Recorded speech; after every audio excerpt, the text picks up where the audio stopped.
EV Comply, simplifying your charge point installations. Hey, Friday the 8th of January 2021. A new year is upon us and a very exciting one for the EV industry. This is your latest news update brought to you directly from EV Comply. So the new year is starting strong, and regardless of anything negative that you might read about EVs, once you own one, it's very likely you'll never go back. Now, ZapMap conducted a survey of UK-based electric vehicle EV owners. Now, whilst the results aren't surprising to us EV fans, they need to be shared with the world, just to help promote the EV adoption, I suppose. Now, according to the survey, fewer than 1% of EV drivers want to return to a gas-powered car. Moreover, ZapMap's data suggests that over 90% of EV owners won't be replacing their EV with a gas car. Now, you could say some of this is because they can't with the new changes of 2030, but I think more importantly, the emphasis is on the fact that they don't want to. So Bentley kickstart the year with a new announcement. They are bringing a refreshed Benzega Hybrid to the market. Now, this is one of the two new plug-in hybrids that will be launched this year. Whilst it's always nice to see something new, it seems that the new Benzega Hybrid does not really bring any improvements to the EV tech side. It still has the same battery as the previous version, which has a range of up to 18 miles, so not really an improvement, but visually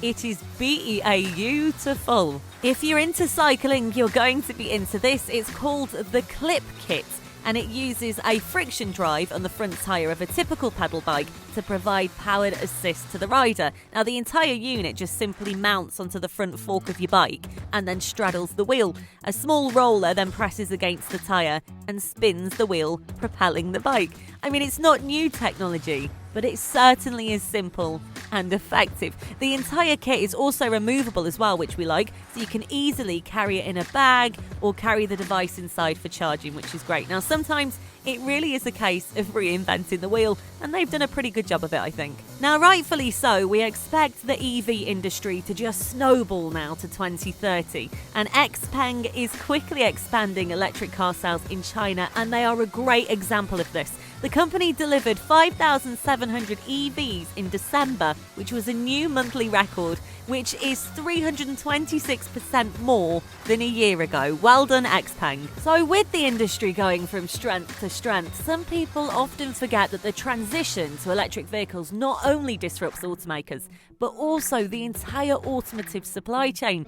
It created some giant suppliers in the day, like Bosch.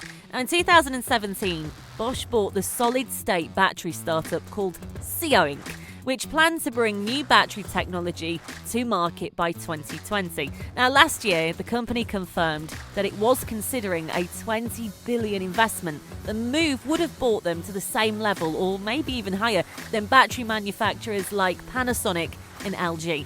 However, Bosch announced that it will not go through with the plan. The company said that it thought the investment was a little too risky and didn't want to get involved. They have now commented on the current trend of the government putting deadlines on banning the sales of new engine vehicles, apparently saying they believe the auto industry should fight the transition.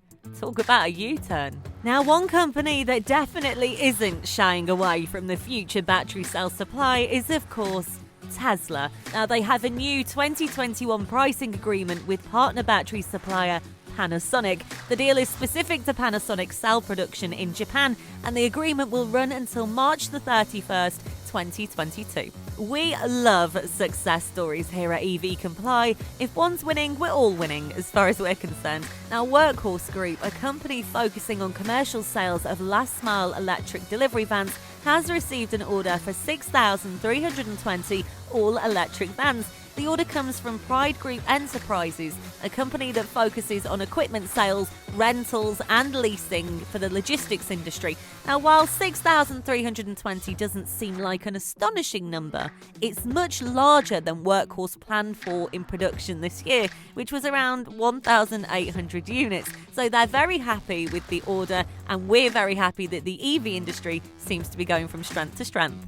Again, some more good news to kick off 2021. The UK's plug-in electric vehicle market hit new highs in December at 23.4% market share, up from 6.6% in December 2019. The Tesla Model 3 was the UK's best-selling auto of any kind in December, with 5,798 vehicles delivered. In terms of volume, the overall UK auto market saw 1.63 million sales in 2020. And finally, new to the market this year, there are many exciting electric vehicles that are going to launch. We have got the Audi Q4 e-tron to look out for, Mercedes-Benz EQA and the BMW iNext, all coming to the market soon. There you go, you're up to date, and it's safe to say 2021 has started on a very positive note, and we hope that it continues. Remember, you can catch this and all future podcasts directly on our website, which is ev-comply.com. And if you'd like to submit a story or content, please feel free to email us